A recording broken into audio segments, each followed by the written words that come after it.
جدون صاحب، پہلا سوال یہ کہ جو آرٹیکل 63 کا بنیادی مقصد ہے وہ یہ ہے کہ ہارس ٹریڈنگ روکی جائے، فلور کراسنگ روکی جائے. یہ جو فیصلہ آیا ہے یہ ہارس ٹریڈنگ روکے گا یا جیسے کہ اپوزیشن کہہ رہی ہے بڑھائے گا؟ بہت شکریہ. دیکھیں 63A جو ہے میں سمجھتا ہوں جس مقصد کے لیے لایا گیا تھا وہ مقصد حاصل نہیں ہو سکا. اچھا. اور یہ لگتا ہے کہ کانسٹیٹیوشن میں ریڈنڈنٹ ہو گیا ہے.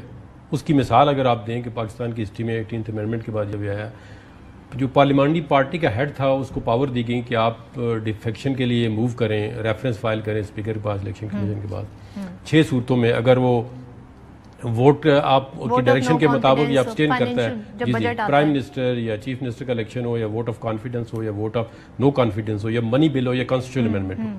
لیکن یہ 63A روک نہیں سکا ڈیفیکشن کو. اس کی وجہ یہ ہے کہ جس پارٹی کی فیور میں ڈیفیکشن ہوتی ہے وہ ویلکم کرتی ہے اور جو پارٹی لوزنگ اینڈ پہ ہوتی ہے وہ شور مچاتی ہے. اب اس کی میں آپ کو بڑی کرنٹ مثال دیتا ہوں.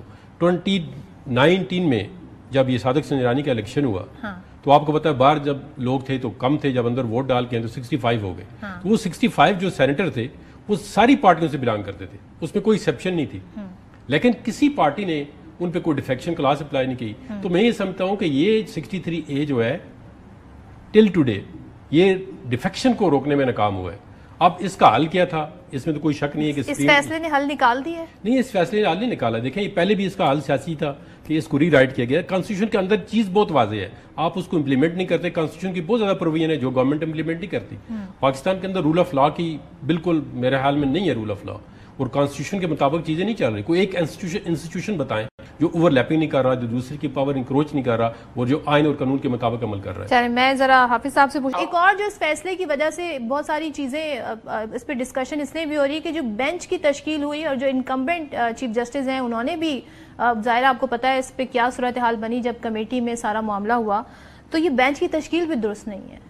اس پہ بھی ایک ایکٹ ہے، ایک آرڈیننس ہے، یہ ساری کنٹروورسی اس نے بھی بنی. سبب یہ ہے کہ آرٹیکل 191 کے نیچے جب پریکٹس اینڈ پروسیجر بنا تو پاکستان کی سپریم کورٹ نے کہا کہ یہ ہماری انڈیپینڈنس آف جوڈیشری کو افیکٹ نہیں کرتا، اور اس کے بعد اگر کوئی بھی پارلیمنٹ لا پاس کرے تو پریزیڈنٹ آف پاکستان کا یہ اختیار ہے کہ آرڈیننس ایشو کر سکتا ہے. اب جو آرڈیننس ایشو ہے آرٹیکل 89 کے مطابق وہ ان اکارڈنس ود لا اور کانسٹیٹیوشن ہے، اور اس کے اندر اگر کمیٹی کی کمپوزیشن بدلی ہے تو پچھلے 3 ماہ کے آپ دیکھیں نا کہ کس طرح اگر آپ کمیٹی کے اندر بیٹھ کے ہی آپ چیف جسٹس کو یہ کہیں کہ آپ کام ہی نہیں کر سکتے اور ہم بھی نہیں کام کریں گے، آپ میں چھٹیوں پہ ہوں یا میں اس کو ابھی دیکھ نہیں سکتا یا اس کو بعد کے اندر دیکھیں، تو اگر آپ پاکستان کے سپریم کورٹ کے ججز ہیں تو پھر آپ اس کمیٹی کے اندر بیٹھنا چاہیے اور جو بھی فیصلہ آئے اس کے اندر حصہ لینا چاہیے. ٹھیک ہے، آپ کا پوائنٹ آ گیا. جہانگیر جدون صاحب ایک تو آپ اس پہ بھی کامنٹ کر دیں، جو بینچ کی تشکیل کا معاملہ ہے وہ جو انہوں نے دیکھیں آپ سرکمسٹانشیل ایویڈنس دیکھیں کہ تھرسڈے کو کمیٹی کی میٹنگ ہوتی ہے اور قاضی فائزہ صاحب میٹنگ میں پارٹیسپیٹ نہیں کرتے، اور آگے فرائیڈے کو آرڈیننس آتا ہے اور ود ان آورز جو ہے وہ کمیٹی ریکنسٹیٹیوٹ ہوتی ہے، اور جو چوتھے 5ویں نمبر والا جج ہے اس کو اٹھا کے ممبر ڈسکریشن، مطلب انہوں نے خود کہا جی، یہ قاضی صاحب نے کہا ہے کہ جی اگر آپ نے آرڈیننس لانا ہے تو پارلیمنٹ کو تالا لگا دو. اب پارلیمنٹ کا تالا بھی کھل گیا ہے، جو کمیٹی تھی اس کی پاور بھی جو ہے وہ کنسنٹریٹ ہو گئی، ڈسکریشن چلی. پہلے کے پاور ڈائلیوٹ کر دیے.